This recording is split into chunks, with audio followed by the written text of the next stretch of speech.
नमस्कार, आप देख रहे हैं इंडिया न्यूज पर 33 जिले 33 खबर। आपके साथ मैं अभिषेक पांडे। बुलेटिन की शुरुआत यहां पर करेंगे तमाम अहम जानकारियों के साथ। आपको बता दें कि कैबिनेट मंत्री शकुंतला देवी अलवर दौरे पर रही। इस दौरान उन्होंने सर्किट हाउस में जनसुनवाई की और जनसुनवाई के दौरान उन्होंने क्षेत्र में लोगों की समस्याओं को सुना और तुरंत निस्तारण के आदेश दिए। इस दौरान उन्होंने सरकार की उपलब्धियों को गिनवाया। उन्होंने कहा कि क्षेत्र की बड़ी समस्याओं का समाधान मुख्यमंत्री अशोक गहलोत ने कर दिया है। वहीं दिव्यांग महिला टीचर ने उद्योग मंत्री को ट्रांसफर के बारे में ज्ञापन दिया और मामले को लेकर जिस पर उद्योग मंत्री ने बीएसए से फोन पर वार्ता कर महिला टीचर के प्रकरण की जानकारी ली।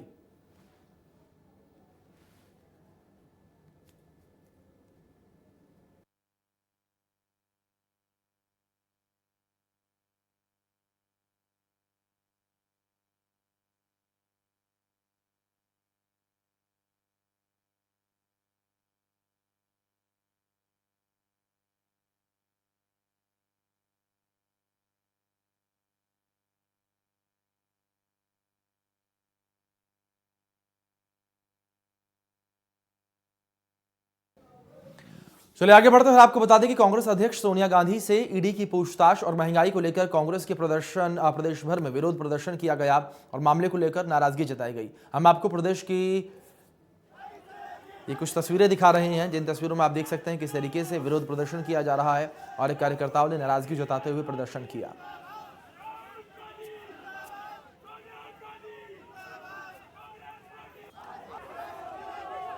तो इस बीच ये तीन तस्वीरें भी प्रदेश की आपको दिखा रहे हैं। प्रदेश के तीन अलग अलग हिस्सों की तीन तस्वीरें। पहली तस्वीर उदयपुर से है, दूसरी कोटा से है, इसके बाद डूंगरपुर से तीसरी तस्वीर है। इन तीनों तस्वीरों में आप देख सकते हैं किस तरीके से पूरे प्रदेश में विरोध प्रदर्शन जो है वो किया गया। किस तरीके से कांग्रेस ने अपना रोष जो है वो व्याप्त किया है प्रदेश सरकार के नेतृत्व में। आपको इन तस्वीरों में हम दिखा रहे हैं। केंद्र सरकार के खिलाफ यहाँ पर नारेबाजी की गई, प्रधानमंत्री नरेंद्र मोदी के खिलाफ यहाँ पर नारेबाजी की गई। साथ ही साथ जो तमाम सरकारी एजेंसियां हैं उनके दुरुपयोग के आरोप लगाए गए हैं केंद्र सरकार पर।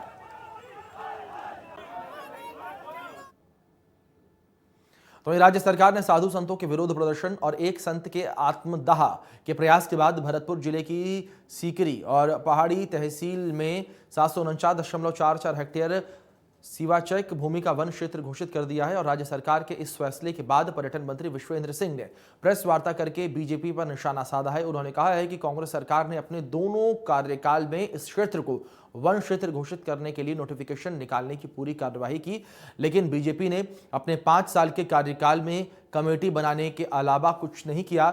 मंत्री विश्वेंद्र सिंह ने कहा कि बीजेपी ने कुछ तथाकथित नेता साधु विजय दास के देहावासन की भ्रामक सूचनाएं सोशल मीडिया पर वायरल कर रहे हैं और बाबा विजयदास का दिल्ली के अस्पताल में उपचार चल रहा है और उनके देहावसना की सूचनाएं झूठी हैं। हालांकि उनकी हालत गंभीर बनी हुई है। विश्वेंद्र सिंह ने कहा है कि जिले में लॉ एंड ऑर्डर खराब नहीं हुआ है, यह हमारी प्राथमिकता है कि कुछ खुराफाती तत्व यह प्रयास कर रहे हैं, लेकिन हम इसे कामयाब नहीं होने देंगे।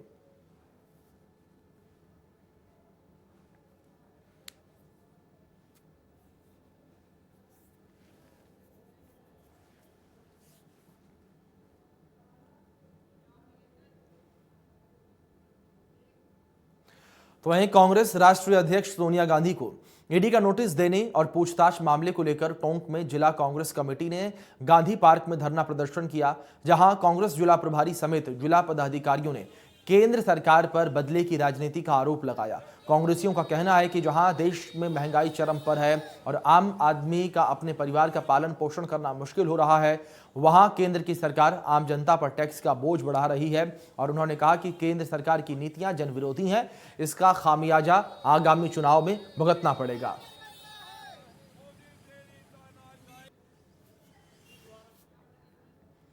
सोनिया गांधी से ईडी की पूछताछ के विरोध में भरतपुर में कांग्रेसियों ने जिला कलेक्ट्रेट पर धरना देते हुए प्रदर्शन किया और प्रदर्शन में कैबिनेट मंत्री विश्वेंद्र सिंह भी शामिल हुए। उन्होंने कहा कि केंद्र सरकार जांच एजेंसियों का दुरुपयोग कर रही है।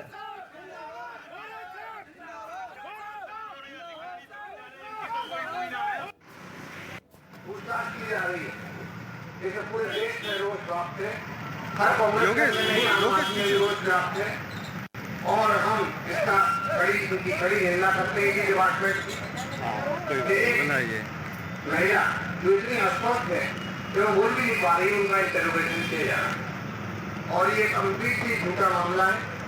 और हम भी जानते हैं और हमारा प्रत्येक कार्यकर्ता इनका जवाब दे रहे हैं और जनता ने इनको बहुत जल्दी जवाब।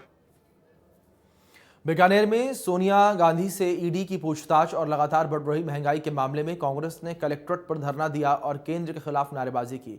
इस दौरान आपदा प्रबंधन मंत्री गोविंद राम मेघवाल, ऊर्जा मंत्री भंवर सिंह भाटी समेत अन्य नेता और कार्यकर्ता मौजूद रहे। ऊर्जा मंत्री भंवर सिंह भाटी ने बताया कि जब से नरेंद्र मोदी देश के प्रधानमंत्री बने हैं तभी से सरकारी एजेंसियों का गलत फायदा उठाया जा रहा है, लेकिन वो अपने मंसूबे में कामयाब नहीं हो सकते।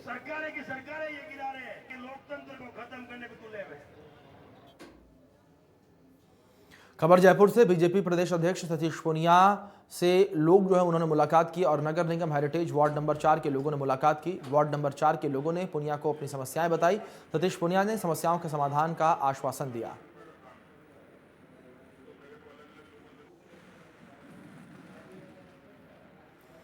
जयपुर में बीजेपी मुख्यालय में नगर निकाय जनप्रतिनिधियों की कार्यशाला हुई और कार्यशाला में बीजेपी प्रदेश अध्यक्ष सतीश पूनिया, उप नेता प्रतिपक्ष राजेंद्र राठौर समेत कई मंत्री मौजूद रहे। कार्यशाला में मिशन 2023 को लेकर चर्चा की गई और सतीश पूनिया ने कार्यशाला का उद्घाटन किया। इस दौरान उन्होंने कार्यशाला को संबोधित भी किया। उनकी वित्तीय संसाधन और माली हालात बेहद खराब है। वो कर्मचारियों की और अधिकारियों की कमी से जूझ रहे हैं। नगर पालिकाओं का यदि आकलन करेंगे तो वहाँ ईओज की बहुत लंबे समय से कमी है। सफाई के बारे में ये ज़रूर कहा जाता है, लेकिन उसको ठीक तरीके से एग्जीक्यूट करने का, मॉनिटरिंग करने का सरकार के पास कोई साधन नहीं है, न कोई सोच है। तो बीजेपी मुख्यालय में ये कार्यशाला का आयोजन किया गया। नगर निकाय प्रतिनिधियों के साथ कार्यशाला हुई। यहाँ पर आपको बता दें, ये तस्वीरें भी आप देख रहे हैं कार्यशाला के दौरान की। नगर निकाय प्रतिनिधि कार्यशाला आयोजित की गई भारतीय जनता पार्टी की ओर से। तो बीजेपी मुख्यालय पर यह कार्यशाला आयोजित हुई। उस दौरान की कुछ तस्वीरें आप देख सकते हैं किस तरीके से तमाम जनप्रतिनिधि जो हैं वो मौके पर पहुंचे और इस कार्यशाला में भाग लिया। देश की नई राष्ट्रपति द्रौपदी मुर्मू का राजस्थान के सिरोही से एक अलग ही नाता है और आपको बता दें कि यहां बने ब्रह्म कुमारी ईश्वरीय विश्वविद्यालय का उनके जीवन में बदलाव लाने में अहम हिस्सा रहा है। जब वह एक समय पर डिप्रेशन में थी तब वह यहां आकर आत्मध्यान करती थी और उनके जीवन में बड़ा बदलाव ये आत्मध्यान लेकर आया। पूरा मामला क्या कुछ है, किस तरीके से, आप रिपोर्ट में देखिए। संस्थान को देती है। उनका कहना है कि यहाँ जुड़ने के बाद उनका जीवन पूरी तरह से बदल गया है। इस अनूठी संस्था के निराकार शिव बाबा के साथ मुर्मू का एक इमोशनल कनेक्शन है। इसका जिक्र खुद मुर्मू ने कुछ साल पहले झारखंड की राज्यपाल रहते हुए संस्था के मुख्यालय माउंट आबू में एक कार्यक्रम के दौरान किया था। मुझे बहुत बार बुलाए हैं, लेकिन बाबा मुझे जो काम में नियुक्त दिए हैं, बाबा के काम के साथ साथ बहुत सारा काम के लिए मुझे समय देना पड़ता है। इस पद में आने के बाद जो भी मैं हूँ बाबा के लिए ही हूँ। द्रौपदी मुर्मू 2009 में ब्रह्मा कुमारी संस्थान से जुड़ी थी। जब वो झारखंड की राज्यपाल थी, उन्होंने अपने जीवन में दुखों के पहाड़ को भी उठाया है। मुर्मू ने 4 साल के भीतर अपने 3 करीबियों को खो दिया। 2010 से 2014 के बीच द्रौपदी के 2 बेटों और पति की मौत हो गई थी। पहले अपने बड़े बेटे को खोया, फिर 2014 में अपने पति को। सबसे ज़्यादा वो अपने छोटे बेटे के खोने पर टूट गई थी। वो बताती हैं कई महीने तक वो डिप्रेशन से नहीं निकल पाई थी। गम से निकलने के लिए उन्होंने अध्यात्म का सहारा लिया और लंबे समय बाद डिप्रेशन से बाहर आई। उनके घर के अंदर आज भी पूजा का कमरा वैसा ही है जैसा उनका ब्रह्मा कुमारी सेंटर में हुआ करता था। पूजा पाठ में वो उसी तरह ध्यान लगाती हैं जैसा वो सेंटर में लगाया करती थी। उनका कहना है कि ध्यान लगाने से मेरे जीवन में बदलाव आने लगे हैं। चली जाती क्योंकि भाई बहन बहुत प्यारे होते हैं। उनका सकाश लेने के लिए, उनका दृष्टि लेने के लिए, मैं वहाँ का वाइब्रेशन लेने के लिए मैं जाती हूँ, क्योंकि वहाँ का माहौल में अलग से महसूस होता है। अलग से दुनिया में थोड़े देर के लिए जीने के लिए मन कर रहता है, इसीलिए मैं बार बार जाती हूँ। मुझे बहुत अच्छा लगता है। द्रौपदी मुर्मू अपने साथ हमेशा एक ट्रांसलाइट और शिव बाबा की छोटी पुस्तक रखती हैं। ताकि वो कहीं दूसरी जगह जाने आने पर भी उनका ध्यान लगा रहे। द्रौपदी मुर्मू के देश की राष्ट्रपति बनने से ब्रह्मा कुमारी सेंटर में भी खुशी की लहर है। संस्थान का मानना है कि मुर्मू के राष्ट्रपति बनने से उनका व्यक्तित्व देश के करोड़ों नागरिकों को नैतिक मूल्य, संस्कार और अध्यात्म के जरिए जीवन में बदलाव लाएगा।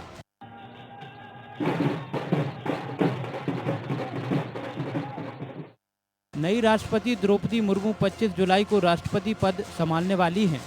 वो देश की दूसरी महिला होंगी जो इस उच्च पद तक पहुंची हैं। Bureau report, India news, Rajasthan. तो वहीं राजसमंद से सिंदेश्वर खुर्द गांव के लोग हिंदुस्तान जिंक कंपनी को हटाने के लिए धरना दे रहे हैं। कंपनी में माइनिंग के लिए आए दिन ब्लास्ट किए जा रही हैं और इससे ग्रामीणों को अपनी जान का खतरा सताने लगा है। बच्चों के स्कूल बंद करा दिए गए हैं। लोगों में डर का माहौल है और कब कहां धमाका हो जाए इस बात का किसी को पता नहीं है। पूरा मामला किस तरीके से है आप रिपोर्ट में देखिए। हिंदुस्तान जिंक कंपनी के खिलाफ धरना दे रहे लोग अब इस कंपनी को हटाने की मांग कर रहे हैं। कंपनी में माइंस करने के लिए धमाके किए जाते हैं। इससे राजसमंद के सिंदेश्वर खुर्द गांव के लोगों को जान का खतरा होने लगा है। 2 दिन पहले जब एक महिला अपने पशु को चारा देने गई तो वहां पर तेज धमाका हुआ। इससे भैंस की मौत हो गई और महिला बुरी तरह से घायल। इससे गुस्साए ग्रामीणों ने कंपनी के गेट के बाहर धरना देना शुरू कर दिया। ये लोग पिछले 2 दिनों से धरना दे रहे हैं। मेरा नाम सुरेश गार्डी, सिंदेश्वर खुर्द। मामला यह है, अपने 4 दिन पहले ब्लास्ट हुआ बहुत बड़ा माइंस है, तो उसमें दो तो अपने ठाम स्पॉट पे मर गए और 4 घायल हो गए। तो एक दूसरे दिन मरा, उसको हम गेट पे लेकर आए थे। वहाँ से पुलिस ने प्रेशर लगा के प्रशासन वहाँ ट्रैक्टर ले गए हमारे से। वापस हमें पूरे गांव में बैठ के सब ग्रामीण एक साथ होकर हम यहाँ आए गेट पे। फिर हमने सबने धरना प्रदर्शन चालू कराया। आज 4 दिन हो गए, हमारी कोई सुनवाई नहीं हो रही है। पूरा गांव बैठा हुआ है। इसी कारण ये धरना चलता रहेगा जब तक समस्या का समाधान नहीं हो। इससे गांव में आपके भी अच्छा खासा नुकसान भी हो रहा है। गांव में बहुत नुकसान हो रहा है। पूरा गांव में दरार आ रही है और बारिश के टाइम में पूरा मकान चलता है। ढहने की संभावना है। ये 25 साल से पागल बना रहे हैं। अभी तक जिंक वालों से बात चल रही है, बातचीत से, लेकिन डिसाइड हो रहे हैं। लेकिन जिंक वाले बोल रहे उठा देंगे, शिफ्टिंग कर देंगे। लेकिन गांव वालों का मुद्दा है कि 25 साल तक आपने झूठा आश्वासन दिया है और अब हम झूठा आश्वासन लेंगे और जब तक रेट डिसाइड नहीं होगी जब तक नहीं उठेंगे। कंपनी की तरफ से लगातार हो रहे धमाकों से इलाके के स्कूल बंद कर दिए तो वहीं कई घरों में भी दरारें आ गई। लोग डर के साये में जी रहे हैं। कब कहां धमाका हो जाए ये कुछ पता नहीं। सिंदेश्वर गांव के लोग फैक्ट्री को हटाने के लिए पिछले 25 सालों से मांग कर रहे हैं। ग्रामीणों के लिए आफत बनी जिंक कंपनी पर प्रशासन का कोई ध्यान नहीं है। प्रशासन की मिली भगत से यहां पर सालों से माइनिंग के नाम पर ब्लास्ट किया जा रहा है। लेकिन अब देखना ये होगा कि धरना दे रहे ग्रामीण की आवाज का असर कब रंग लाता है। India news bureau. तो भरतपुर के वैर में सरकारी स्कूलों की हालत बद से बदतर है। स्कूलों में ना तो बच्चों के बैठने की कोई भी व्यवस्था है, ना ही उनके पास ड्रेस है। बिल्डिंग की हालत ऐसी है कि कब गिर जाए इसके लिए आधा दर्जन स्कूल इसी हालत में चलाए जा रही हैं। पूरा मामला रिपोर्ट में देखिए आप।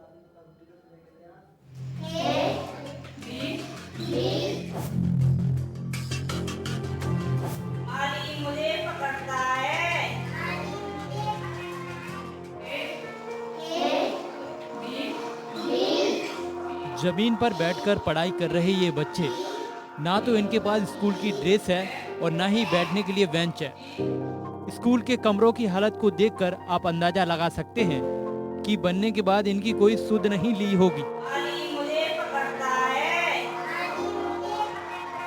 जब से स्कूल बना है तब से किसी भी तरह की कोई मरम्मत नहीं की गई, तभी तो ये जर्जर हालत में पहुंच गया है।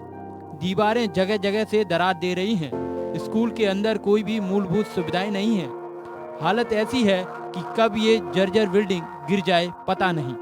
लेकिन फिर भी राजस्थान के वैर में बच्चे जान जोखिम में डालकर स्कूल में पढ़ाई कर रहे हैं। और इस विद्यालय को मैं पिछले कई वर्षों से इसी प्रकार का देखता आ रहा हूँ।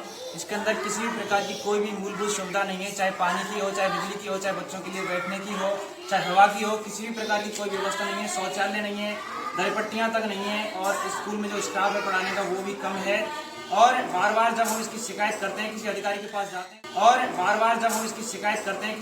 पास जाते हैं तो हाँ हमसे कह करके और बाद में कोई किसी प्रकार का इस मामले को संज्ञान में नहीं लेते हैं। ये हाल यहाँ पर एक स्कूल का नहीं है, बल्कि यहाँ आधा दर्जन स्कूलों में ऐसी ही हालत है, जहाँ की इमारतें जर्जर हो रही हैं। कुछ जगहों पर तो बच्चों को पेड़ के नीचे पढ़ाया जा रहा है।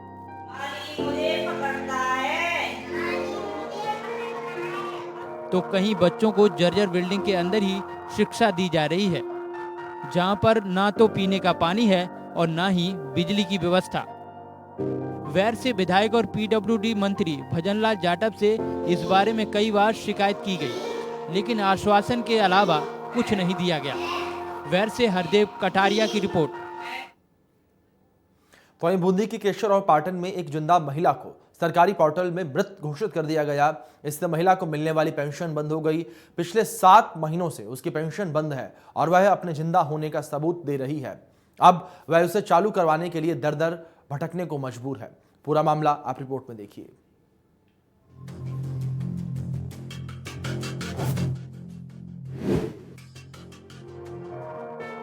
ये है केशोराय पाटन की जानकीबाई मीणा, जिनको दस्तावेज में मृत घोषित कर दिया गया।